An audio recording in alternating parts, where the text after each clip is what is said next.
My daughter died in my arms, and I can't stop blaming myself. I'm a 39-year-old man.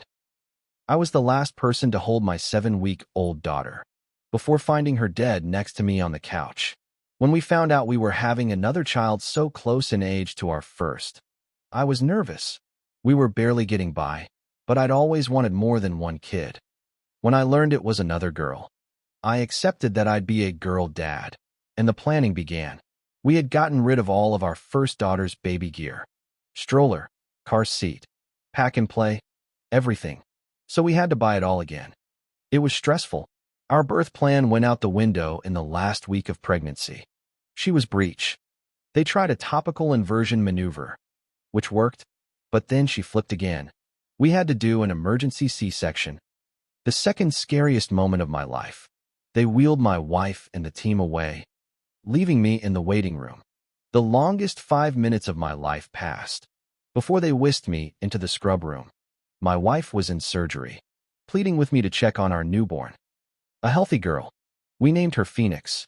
We went home and started our routine with our firstborn, a 2-year-old who hadn't expected another baby in the mix.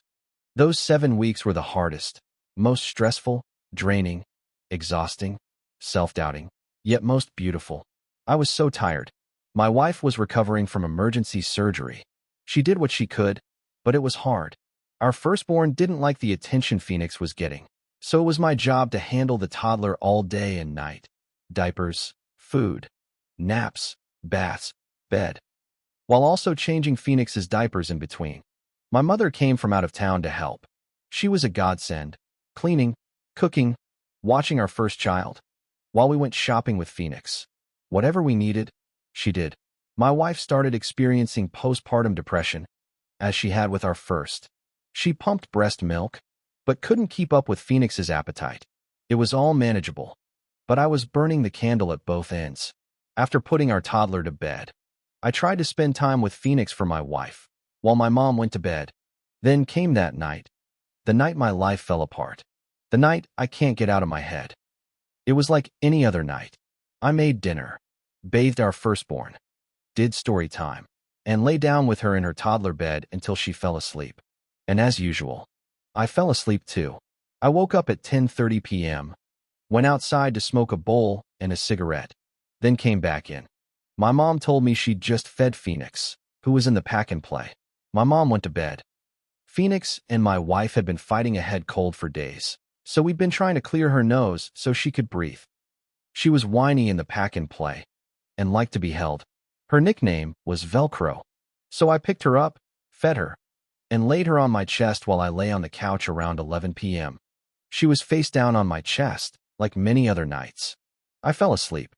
My wife saw us both sleeping, thought about putting Phoenix back in the pack and play, but figured she'll be fine for a few more minutes, and fell asleep too. At 12:30 a.m., I woke up, startled but normal for me. I woke my wife. We locked eyes as I got up.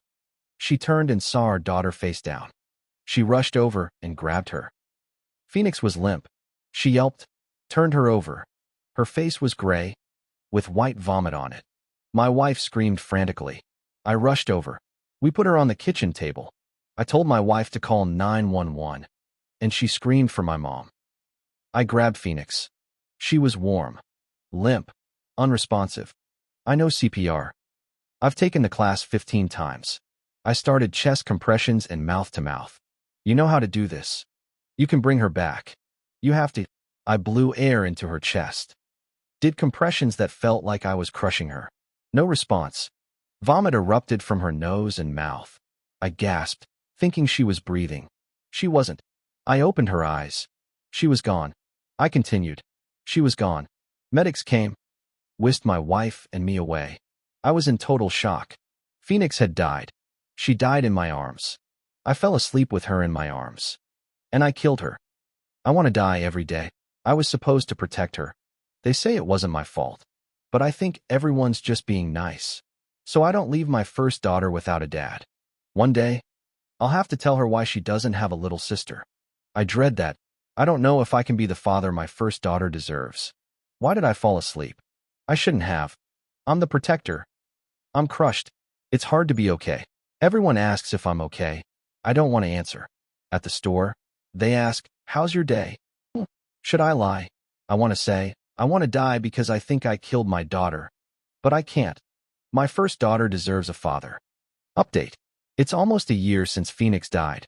I think of her every day. Her birthday was hard. It took 10 months for the medical examiner to give me a cause of death. She had rhinovirus. The cause of death was SIDS.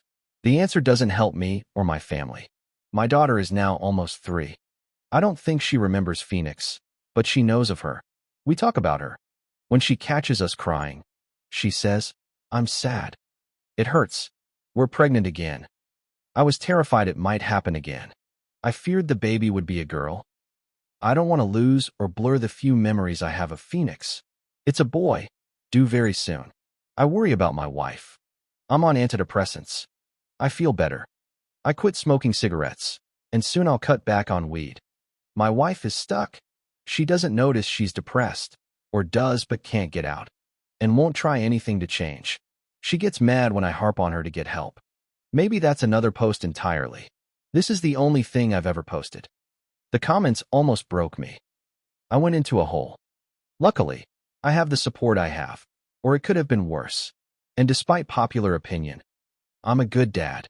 I could never give up on myself, knowing my daughter needs her father. She's been the only thing to mend my broken heart. She's excited for her brother. So am I. I sigh as I say that, because I wish Phoenix were here. I see kids and siblings at parks the same age as mine would have been, and it hurts. I hope to spend every day proving to my kids that I deserve to be their guardian, their protector. I'm not sure why I came back to this post. I didn't plan to update or read more comments. Maybe I'm ready. Maybe I want to feel it again for a bit. My firstborn's birthday is next week, then Phoenix's death anniversary, then my birthday. Emotions are stirring.